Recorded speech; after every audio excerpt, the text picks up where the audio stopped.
Yeah, I was cleaning out my garage and getting ready. I quit maintaining cars and at 80 years old and restoring old Corvettes. So I found this in one of my shelves up there and brought back some memories when I lived in California at Point Richmond on Santa Fe.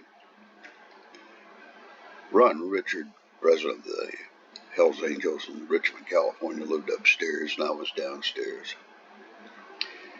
We became acquainted, of course, over the years because we were together about, I guess 4 or 5 years there, the same apartment, so you get to know your neighbor. And then I used to talk all the time, talk about personal things, nothing about angel business.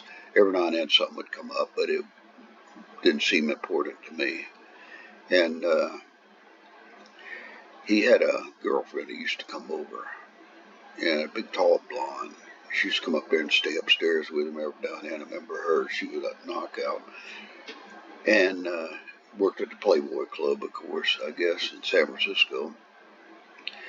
And all of a sudden she disappeared. And she had a cat that my old lady ended up inheriting. And we had the cat downstairs taking care of it. And no one ever said anything. And then all of a sudden one day a guy showed up with a big black Mercedes in front of the house. And he knocked on the door, of course, our door, and he asked us if we'd seen this girl, and he described her, and it sure sounded like her. And we said, no, we haven't, but we remember seeing her here a month or so ago, or something like that. And I didn't know if he'd recognize the cat or not, but he didn't, and he left. And I never saw that girl again, so I assumed something bad must have happened to her. She just ran off. And as time goes on, we had a run-in. Well, Ego and I were talking one day, I remember this upstairs, and he was saying something about the narcs all around the area. And I asked if I'd seen him, and I said, no, I hadn't paid attention. And because I'm out of that drug world years ago, and they can't be here for me. And he said, yeah, I know they aren't here for you. It's some damn hippies up the street, and they're commune living over there. They're smoking like hell. Might have to run them off or something. So anyhow, Richard and a couple of angels went up there and told them if they didn't move, they're going to burn them out. And give them 2 weeks to move. Well, the third week it burnt down. I don't know if they did it or it was an accident, but anyhow, it sure is coincidental. But we had no more narcs, I guess, here because he was happy. And as time went on, one day I was leaving my apartment downstairs, which the stairs going upstairs was right next to my door.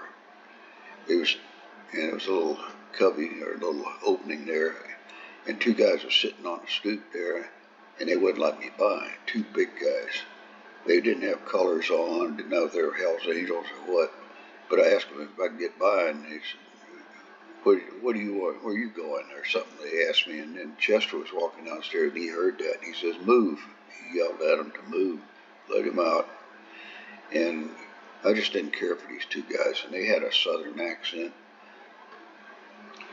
And I didn't think much of them either. They were just bullies. So time went on, and all of a sudden,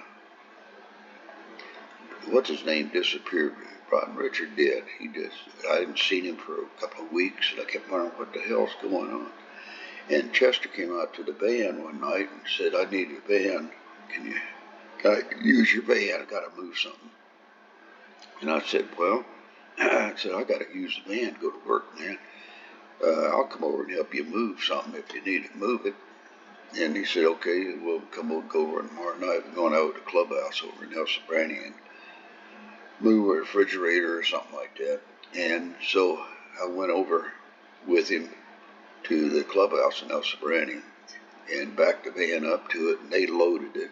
Two other Hells Angels loaded this icebox, whatever it was, and furniture into the van, and we drove over to someplace in El Cerrito up in the hills there, and they unloaded it and put it in another house. Thanked me, and I took off, left them there, and I went back to the house, and I was thinking, I wonder what the hell is going on over there. Are they moving or something? But it's again none of my business, because that was a nice place they had over there for their clubhouse. Yeah, I got a call from the police next day or week or a day later about what I was doing over at the clubhouse, and I said I was just helping them move some stuff that they had there, and they let it go and said, well, we'd be in touch or something later, and you may have some questions. And I said, okay. I was at work when they called.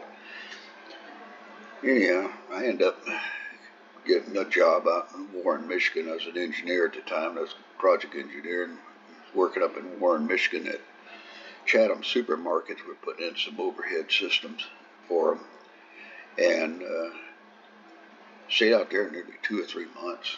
I was busy as hell running around. I was doing Corvette stuff at the same time. I was working up there too, going to the tech center and all that.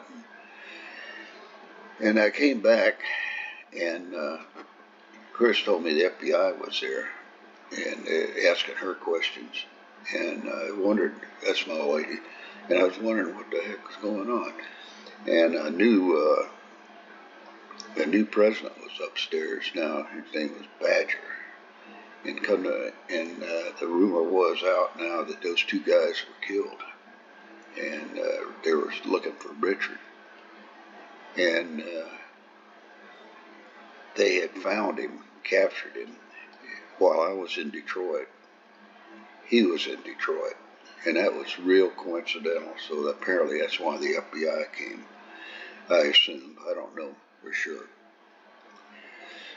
But anyhow, that I got scared shitless because here I am, because I knew Rod and Richard that well, that they were suspecting me of something, and apparently the 3 guys went state's evidence and cleared me, and I had no more questions from the police. But that was enough for me, I guarantee you that. Anyhow, thought it'd be an interesting story. You guys take care.